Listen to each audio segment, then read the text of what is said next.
क्या वाकई में ट्रंप ईरान के सामने बेबस नजर आ रहे हैं? क्या ट्रंप वाकई में जो कहते हैं वो कर नहीं पाते हैं? क्या वाकई में ट्रंप ईरान पर हमला करने की सकत नहीं रखते हैं या हिम्मत नहीं जुटा पा रहे हैं? यह बात इस वजह से क्योंकि पिछले कई महीनों से ईरान को लेकर डोनाल्ड ट्रंप लगातार बयानबाजी कर रहे हैं, लेकिन वो हमला नहीं कर पा रहे हैं, वो एक्शन में नजर नहीं आ पा रहे हैं। और इसी वजह से जो माहिरीन और जानकार हैं वो दरअसल यही कह रहे हैं कि ट्रंप की ईरान योजना दरअसल बेबस नजर आ रही है। ट्रंप कहीं ना कहीं बेबस नजर आ रहे हैं। ट्रंप के अब समझ में नहीं आ रहा है कि आखिर क्या किया जाए, क्योंकि मशरिक़ वुस्ता में, मिडिल ईस्ट में अब अमेरिका की जो रणनीति है वो फेल होती हुई नजर आ रही है। अमेरिका की जो पॉलिसी है वो दरअसल नाकाम साबित हो रही है और कहीं ना कहीं डोनाल्ड ट्रंप और बिन्यामिन नेतन्याहू की जो एक तरह से जुगलबंदी थी या इनकी जो यूनिटी थी या इनका जो मंसूबा था वो अब एक तरह से टूटता हुआ नजर आ रहा है। इसी वजह से जो एक्सपर्ट और माहिरीन है वो ये कह रहे हैं कि ट्रंप की ईरान योजना अब एक तरह से बेबस नजर आ रही है। ट्रंप अब बेबस नजर आ रहे हैं। अब ट्रंप के समझ में नहीं आ रहा है कि मशरिक़ वुस्ता में अब आगे किस तरह से बढ़ा जाए। देखिए, कुछ दिन पहले तक अमेरिका ये कह रहा था और खुद डोनाल्ड ट्रंप भी ये कह रहे थे, जब ईरान के अंदर प्रोटेस्ट और एहतजाज हो रहे थे, डोनाल्ड ट्रंप भी यही कह रहे थे कि एहतजाज अपना जारी रखो, अपना प्रोटेस्ट और प्रदर्शन जारी रखो, मदद रास्ते में है, मदद आ रही है। मदद का मतलब यह था कि अब्राहम लिंकन जो अमेरिका का सबसे मजबूत बहरी बेड़ा है वो मशरिक़ वुस्ता में पहुंचेगा। 2 दिन पहले ही अब्राहम लिंकन जो अमेरिका का सबसे मजबूत बहरी बेड़ा है वो खलीज फारस में यानी कि मशरिक़ वुस्ता में पहुंच चुका है। और इसके अलावा इस पर जो अमेरिका का सबसे मजबूत B-2 बम्बर है वो भी एक तरह से उड़ान भर रहा है, मशक कर रहा है, लगातार तैयारी कर रहा है। लेकिन आखिर ट्रंप हिम्मत क्यों नहीं जुटा पा रहे हैं? ट्रंप जो बात कह रहे हैं कि वो हमला करेंगे ईरान पर, तो ये हमला आखिर होगा कब? क्योंकि पिछले कई महीनों से लगातार ट्रंप सिर्फ बयानबाजी कर रहे हैं। आखिर ट्रंप को डर किस बात का है?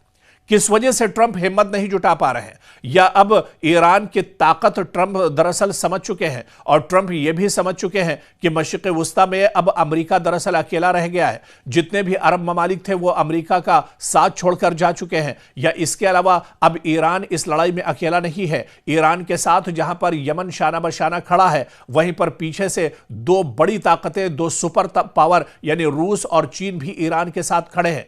और यही वजह है कि अमेरिका और डोनाल्ड ट्रंप का जो मंसूबा है वो दरअसल अब फेल होता हुआ नजर आ रहा है। डोनाल्ड ट्रंप अब ईरान के सामने बेबस नजर आ रहे हैं। डोनाल्ड ट्रंप अब एक तरह से घुटने टेकते हुए नजर आ रहे हैं।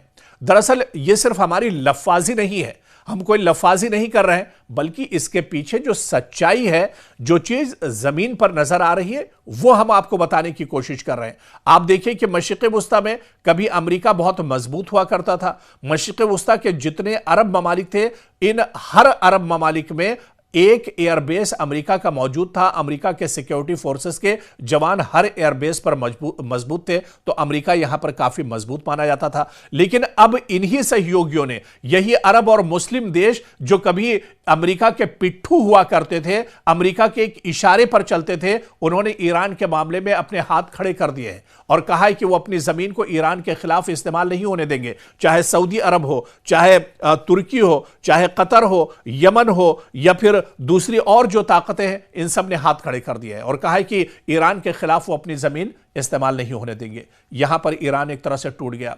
फिर रूस और चीन जैसी जो सुपर पावर ताकतें हैं, बड़ी ताकतें हैं, वो अब एक तरह से ईरान के साथ खड़ी हैं। तो अब यहां पर एक खतरा अमेरिका के लिए और एक तरह से बढ़ गया है। इसके अलावा फिर जिस तरह से लगातार ईरान अमेरिका के हर सवाल का जवाब दे रहा है, हर बयान पर पलटवार ईरान की तरफ से हो रहा है। ईरान के supreme leader Ayatollah Ali Khamenei ने कहा है कि वो छुप कर लड़ाई नहीं लड़ने वाले हैं, बल्कि फ्रंट फुट से वो एक तरह से लड़ने वाले हैं और दुश्मन का डट कर मुकाबला करेंगे और ईंट का जवाब पत्थर से दिया जाएगा। इस वजह से भी अमेरिका एक तरह से डरा हुआ है। और जिस तरह से ईरान की तरफ से कहा गया था कि अगर ईरान पर कोई भी एक्शन अमेरिका की तरफ से होता है तो उसके रिएक्शन में सबसे पहले मशरिक़ वुस्ता में अमेरिका के जो एयरबेस हैं उन्हें तबाह किया जाएगा और 12,000 जो सिक्योरिटी फोर्सेज अमेरिका की मशरिक़ वुस्ता में मौजूद हैं उन सब का कत्ले आम एक तरह से कर दिया जाएगा, उन सबको मौत के घाट उतार दिया जाएगा।